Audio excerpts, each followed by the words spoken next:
Mr. Dow, thank you for being here. Thanks, Kevin. So Good to be with you. what brings you into town? Well, I live here, and I live in Florida also, but just to talk about how important travel and tourism to our economy. It's the darling of the economy from jobs, et cetera, and we're kind of missing the boat a little bit on an international visitation. You say we're missing the boat. What impact has the Trump administration had on the tourism industry in the United States?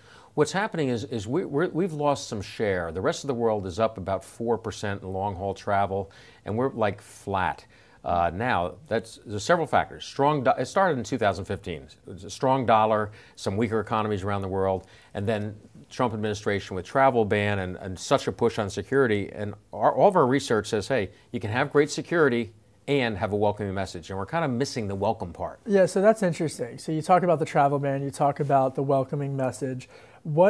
So you've actually used data to see that you're saying the folks around the world are saying, we don't want to come to the United States for a vacation. What cities in particular are being hardest hit? Some of the hardest hit cities, you'll get some of the cities in Florida because of the economy, actually, not so much had to do with administration, but that's happening. You're seeing Asia growing, and areas like San Francisco, LA are doing very well. New York City is down a bit in European travel, but up when it comes to Asia and the rest of the world. What about, you talked about the impact of the travel ban, but what about the impacts of trade? Because that's what everyone's talking about here inside the Beltway, as you know. What impact do you think the trade back and forth between China and the U.S. or even NAFTA renegotiations could have on tourism? Well, when you look at tourism, it is the darling of exports. I mean, we're basically $250 billion in exports. 25% of all export growth was from travel. We're concerned. We're concerned because if there's a retaliation, travel could be the first to go. And we're seeing China growing like crazy. What a shame it would be to see that go the other way. You know, one of the things I find really interesting with not even just on NAFTA or the talks with China, but this whole Boeing and Airbus situation that's been going on for years, even back for decades now. But where are we on that? And what are you looking for as that moves forward from this administration? Well, we're looking to grow American jobs, and there's no better way to grow American jobs than Boeing. If you look at some of the pressure that's been put on trying to pull back in the Middle East, they've got 600 Boeing planes on order, and so those things could go away. So it's so important. You know, I'm an American, so I want to see a lot of Boeing planes in the air.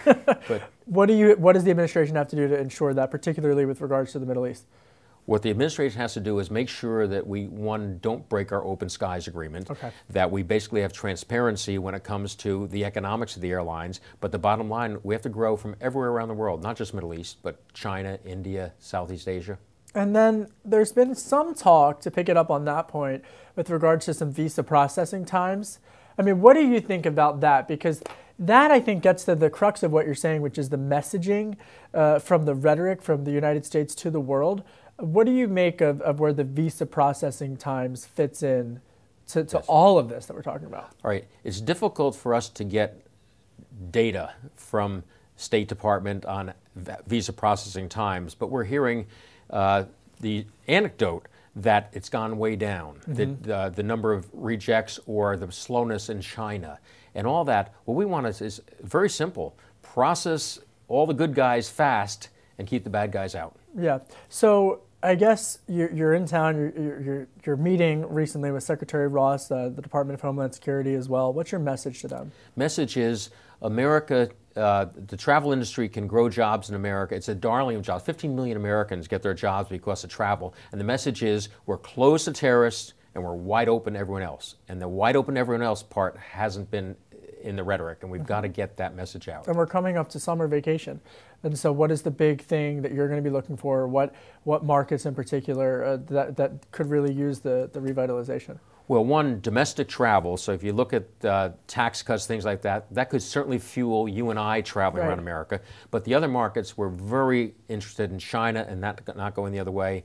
India, South America coming back. South America's had some hard times the past 2 or 3 years. We're seeing those economies improve, and that's the lifeblood of Florida, Texas, California. All right, we'll have to leave it there. Your favorite Marriott property, or some of your favorites, can you give me any hint? I can't let you go without My favorite Marriott property is the one I stayed in last night, wherever that is. But a good, someone who knows not to criticize any of the Marriott properties. You got it. Well, Thanks, thank Kevin. you for coming on Bloomberg. Thank you, Kevin.